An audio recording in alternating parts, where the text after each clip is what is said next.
You're not a bad teacher. Your class, the way they're acting, it's not because you're a bad teacher. And I really feel like talking about classroom management sometimes, teachers are terrified to admit that their classroom is crazy today or that lesson was terrible. And I just feel like teachers need to be more honest with each other. And if we're being open about it, then we can learn from each other.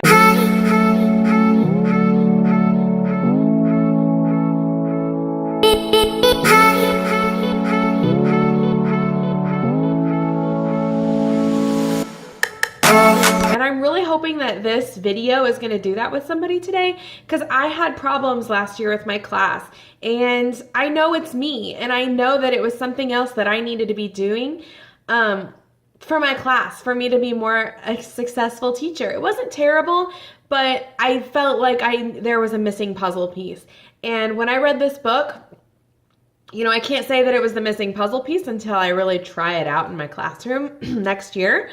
But when I read this book, I was reading through a lot and realizing, oh my gosh, I do so many things that he says are mistakes. And I wonder what would happen if I don't do that next year. I hope that by getting this video out, it helps teachers or future teachers be more aware that it's okay to talk about your classroom management, and no, you're not going to have a perfect classroom management plan right out of the get-go. I don't know that anybody has a perfect classroom management plan. I think it's something that we're always striving to work on. So yeah, I hope you enjoy this video, and let's get started. I finished The Classroom Management Secret, written by Michael Linson, and it's called The Classroom Management Secret and 45 Other Keys to a Well-Behaved Class. So I wanted kind of to talk about the 5 different ways that you can improve your classroom management, whatever classroom management that you have. I love how Lacey's just like chilling. 5 ways that you can improve your classroom management, the one that you are already implementing. No matter what rules you have, this can be implemented into any classrooms. Number 1, the biggest mistake happens on the first day of school, and that is when you are giving them extra chances to make that behavior good. Now, this isn't talking about modeling and remodeling. The example he gives is lining up for the end of the day dismissal time.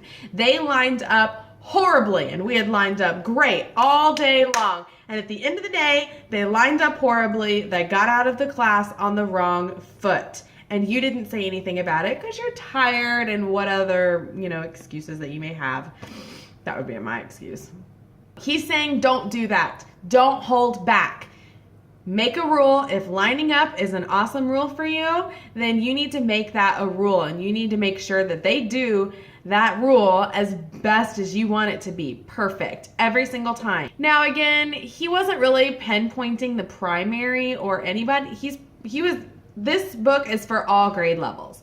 So I was thinking in my first grade classroom, it's gonna take a while for us to actually get those techniques down. It's gonna take some weeks to actually get those, procedures in place. But after that, after you feel like your whole class knows the procedures, they know how to line up at any part of the day, then don't hold back on your consequences. If a student is not doing what they're supposed to be doing, they need to have a consequence. Number 2, your rules need to be simple and effective. Simple and effective. I had my first year teaching, I had the most beautiful wall of rules, let me tell you. They were adorable. They were laminated. They had cute little border and lights and all over.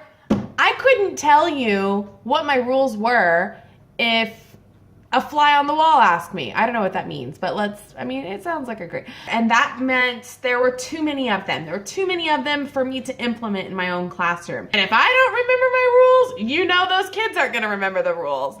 And that's a problem. The rules need to be something like, oh, that's a rule in our classroom, an expected rule. I feel like sometimes we forget that, oh, they should know that. No.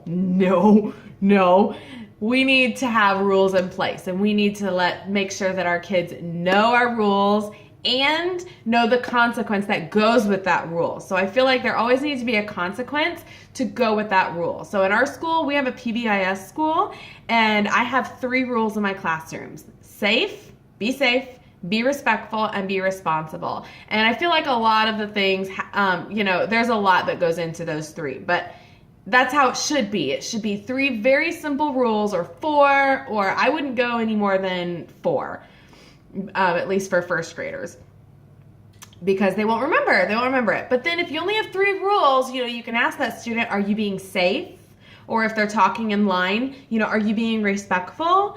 And it follows every single rule. And then have a clear consequence, which is different for every classroom, but have a clear consequence so the kids know exactly what'll happen if they break that rule.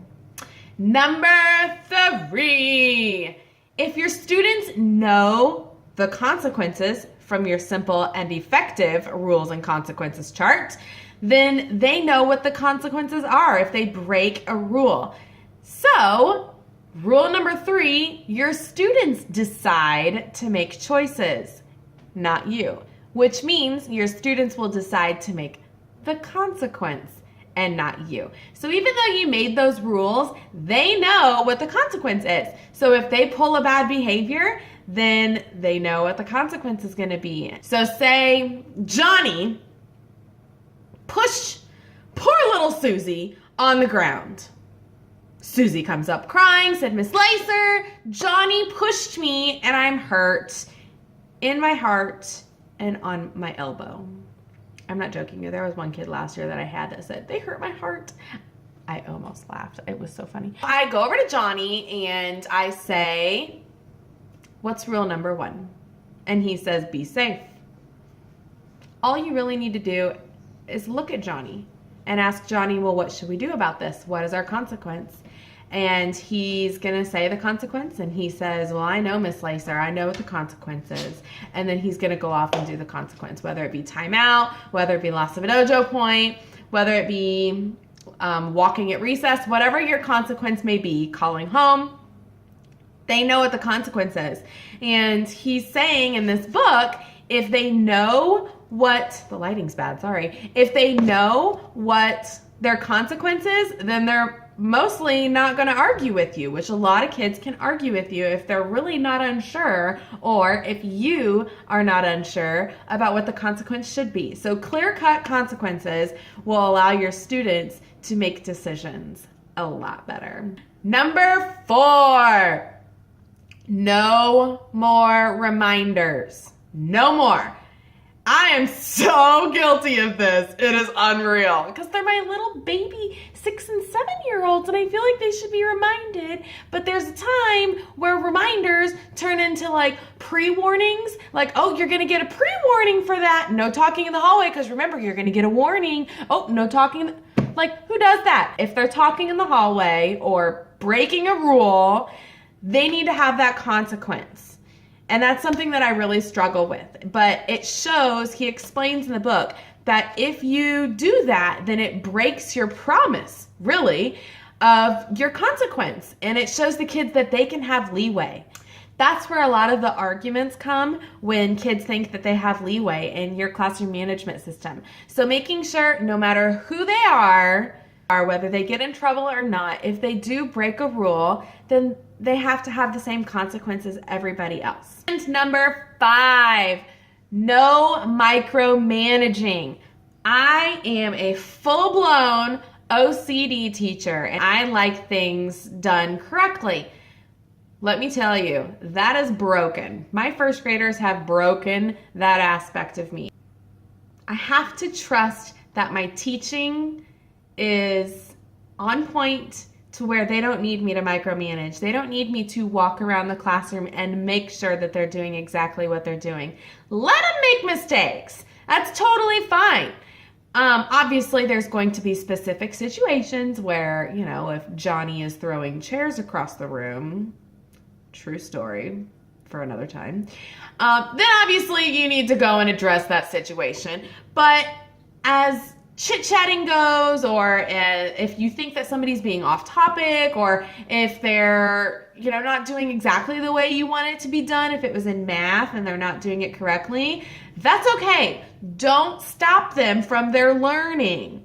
What I would do, and what Michael Linson suggests, is let it play out, and then come back together as a class and kind of talk about the awesome things and let the students talk about the amazing things that they were doing. And then other students are gonna think, oh, well, crap, I wasn't doing that. I wanna share that next time.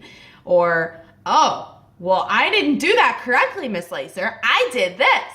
So I feel like, you know, it works itself out. And I will say that I have done that in the past, and it really does work. So no micromanaging. Walk around. If they're doing something they're not supposed to be doing, let it go. You cannot have this perfect classroom for every single lesson. They're going to get off topic. It's okay. But if you let the students be involved in their own learning, and you let the students kind of correct each other, then you can just sit back and relax and smile at that moment when they realize, I need to pay attention next time. He also goes into a lot on difficult students. So when I was reading through this, it made me realize that, yeah, that's not going to work with Johnny throwing chairs, and that's not going to work with Johnny blowing the F-bomb every 5 seconds. So I can do a separate video on his take on difficult students and what do you do, what do you say, how do you form relationships with, what happens when the students are out of control. I can do a separate video on that because he had a pretty lengthy topic about difficult students in particular. But I just thought that I would send out my thoughts on the classroom management secret. Reading through this, I really enjoyed it. I really think that every teacher needs to read this book because, like I said, it doesn't give you a straightforward plan. It kind of gives you a way of thinking, a way to rewire how you do things in your classroom and how you can better what classroom management plan you have in place. So I definitely think that it's a great secret, even though it's not a secret at all. It's all very straightforward, duh moments as you're reading it, but it was really eye-opening and I really enjoyed it. So give this video a thumbs up if you liked it. If you want me to do some more videos on his take on difficult students, let me know. I can absolutely do that. But other than that, I hope you guys have a great summer and I will see you in the next one. Bye!